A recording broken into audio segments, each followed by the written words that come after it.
Welcome to our channel. Today we how to subscribe with IRS Direct Pay for estimated tax reminders, beginner guide step by step clearly. Once on the home page, look for the Payments section. Click on Direct Pay to access the payment options.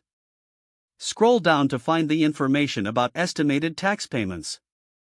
Read through the details provided on the page. Locate the option to set up reminders for your estimated tax payments. You may be prompted to sign in to your IRS account. If you don't have an account, select the option to create one. Follow the instructions to complete the account setup process. Once logged in, navigate to the subscription section. Choose your preferred method of receiving reminders, such as email or text message. Enter the necessary contact information based on your selection.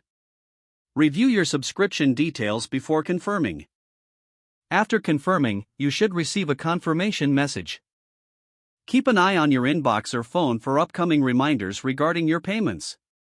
This will help you stay on track with your estimated tax responsibilities. Follow the instructions provided to manage your reminder settings.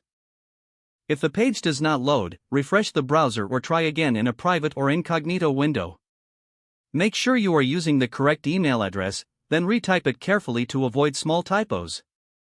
If your password is not accepted, use the reset option and create a new strong password you can remember. Check your spam folder for verification or security emails, then complete any requested confirmation steps. Enable two-factor authentication if available to improve account security and reduce unauthorized access risk. After signing in, review your profile details so your contact information and settings are accurate and current. If you see an error message, note it down and try again after restarting your device and internet connection. Log out when you finish, especially on shared devices, to keep your account and payment information secure. If the page does not load, refresh the browser or try again in a private or incognito window. Make sure you are using the correct email address, then retype it carefully to avoid small typos. If your password is not accepted, use the reset option and create a new strong password you can remember. Check your spam folder for verification or don't forget to like this video and subscribe to our channel for more step-by-step tech guides.